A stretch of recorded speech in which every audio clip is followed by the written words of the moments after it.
जम्मू कश्मीर की राजनीति भी बहुत ही विचित्र है और आज से कुछ दिन पहले की बात करें या कुछ समय पहले की बात करें, जम्मू कश्मीर में असेंबली इलेक्शंस सफलतापूर्वक संपन्न हुए। एक नई लोकतांत्रिक सरकार यहां पर गठित हुई है। लेकिन जिस तरह कांग्रेस के बीच मतभेद निकल के आए और उसके बाद गुलाम नबी आजाद ने अपनी एक अलग पॉलिटिकल एंटिटी डेमोक्रेटिक प्रोग्रेसिव आजाद पार्टी का गठन किया और कई दिग्गज कांग्रेस नेता जो गुलाम नबी आजाद के करीब भी थे, उन्होंने डेमोक्रेटिक प्रोग्रेसिव आजाद पार्टी का दामन थामा। लेकिन जिस तरह असेंबली इलेक्शंस में जो खासकर डीपीएपी की बात करें,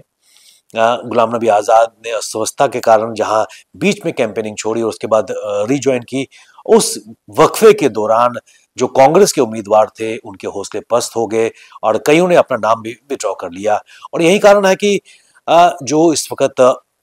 डेमोक्रेटिक प्रोग्रेसिव आजाद पार्टी में नेता हैं,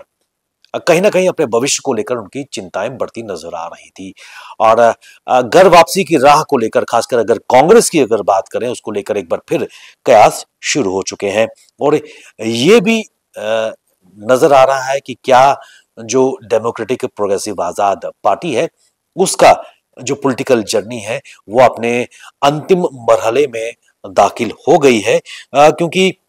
आजाद को छोड़ के, जो इस पार्टी के चीफ हैं, उसको छोड़ के ये माना जा रहा है कि बाकी नेता जल्द ही कांग्रेस का दामन एक बार फिर, या यूं कहिए घर वापसी उनकी होने जा रही है। और यह भी कहा जा रहा है कि एक फैग एंड पे इस वक्त पॉलिटिकल जर्नी डेमोक्रेटिक प्रोग्रेसिव आजाद पार्टी की हो गई है। सूत्रों की अगर माने तो 2022 को अलविदा कह चुके कई नेता आप दोबारा कांग्रेस थामने की तैयारी कर रहे हैं और इस बाबत कई नेताओं ने अपना इस्तीफा या तो पहले दे दिया है या दे चुके हैं। और इनमें सबसे बड़ा नाम ताज मोहिउद्दीन का सामने आ रहा है। जुगल किशोर ने इस बार असेंबली इलेक्शंस में कटरा माता वैष्णो देवी विधानसभा क्षेत्र से अपना इंडिपेंडेंट कैंडिडेट के तौर पर खड़े हुए थे, क्योंकि ये माना जा रहा था कि कोशिश उन्होंने की थी कि कांग्रेस के उनको टिकट मिले, लेकिन जिस तरह डेमोक्रेटिक प्रोग्रेसिव आजाद पार्टी का उन्होंने दामन थामा था, उसके बाद उनको घर वापसी में मुश्किल आई, लेकिन आजाद उम्मीदवार के तौर पर उन्होंने अपनी छाप वहां पर छोड़ी। जुगल किशोर शर्मा की अगर बात करें, ताज मोहिउद्दीन की अगर बात करें, तो ताज मोहिउद्दीन ने कांग्रेस को अगस्त 2022 में छोड़ा था और गुलाम नबी आजाद की डेमोक्रेटिक प्रोग्रेसिव आजाद पार्टी का दामन थामा था।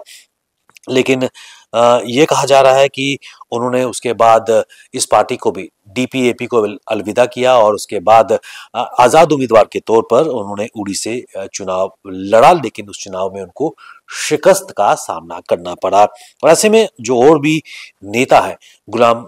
सरूरी, जीएम सरूरी की अगर बात करें, गुलाम नबी आजाद के बहुत ही करीबी माने जा रहे थे, लेकिन जिस तरह उनकी भी असेंबली इलेक्शन में हार देखने को मिली और मोहम्मद अमीन भट्ट, जिनका ताल्लुक देवसर से है, अशोक कुमार, गुलजार अहमद वानी और बाकी नेता अभी तक अपना इस्तीफा दे चुके हैं। और ये माना जा रहा है कि बहुत ही जल्द एक बड़ा फंक्शन या तो नई दिल्ली में या फिर जम्मू में होगा, जहां इन लोगों की घर वापसी होगी और रीज्वाइनिंग इनकी तय है, ये सूत्र हमें बता रहे हैं। और ऐसे में ये भी माना जा रहा है कि ये जो पूरी तैयारी है, हो सकता है इसी हफ्ते में ये बड़ी खबर आपके पास हो। और ये भी कहा जा रहा है कि डेमोक्रेटिक प्रोग्रेसिव आजाद पार्टी एक अनसर्टन भविष्य जम्मू कश्मीर में देख रही है, क्योंकि जितने भी शीर्ष नेता हैं वो पार्टी को अलविदा कह के कर चुके हैं। और उस्मान मजीद की अगर बात करें, वो भी कभी कांग्रेस का हिस्सा थे, उसके बाद उन्होंने आजाद उम्मीदवार के तौर पर चुनाव लड़ा था, लेकिन डीपीएपी का हिस्सा थे, लेकिन उसको भी छोड़ के आजाद उम्मीदवार के तौर पर उन्होंने इलेक्शन लड़ी, लेकिन हार का सामना उनको करना पड़ा। ऐसे में जो तस्वीर ये भी निकल के सामने आ रही है, क्योंकि पिछले कुछ समय से लगातार गुलाम नबी आजाद अभी कल जम्मू में नजर आए और उससे पहले की जो तस्वीरें निकल के आ रही हैं कि राजनीतिक परिदृश्य में या राजनीतिक गलियारों में उतनी चहल पहल गुलाम नबी आजाद या उनकी पार्टी की एक्टिविटीज नजर नहीं आ रही हैं। और यही कारण है कि एक प्रेजेंस न होने से जो पार्टी के कैडर्स हैं वो भी निराश होते नजर आ रहे हैं। और जो लोग जुड़ चुके थे गुलाम नबी आजाद के साथ जब इस नई पार्टी का गठन हुआ था, आज वो भी कहीं ना कहीं कांग्रेस ज्वाइन कर रहे हैं अपने भविष्य को निहारते हुए। और दिग्गज नेताओं की अगर बात करें, जीएम सरूड़ी जो कदावर नेता है, पीर अपना चिनाब वैली की अगर बात करें, ताज मोहिउद्दीन की अगर बात करें, पूर्व मंत्री रह चुके हैं, जुगल किशोर पूर्व मंत्री रह चुके हैं, उस्मान मजीद की अगर बात करें, और इसके अलावा दीगर और भी नेता हैं, वो वापस कांग्रेस के खेमे में आने की तैयारी कर चुके हैं। और ऐसे में कांग्रेस की अगर बात करें, जिस तरह जम्मू कश्मीर के विधानसभा चुनाव में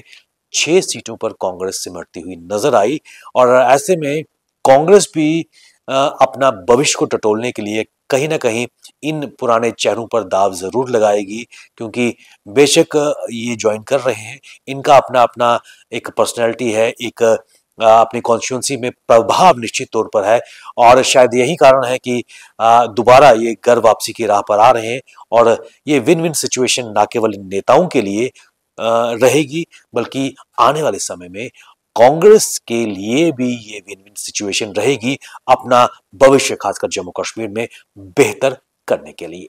बने रहिए हमारे साथ, हमें दीजिए इजाजत। नमस्कार।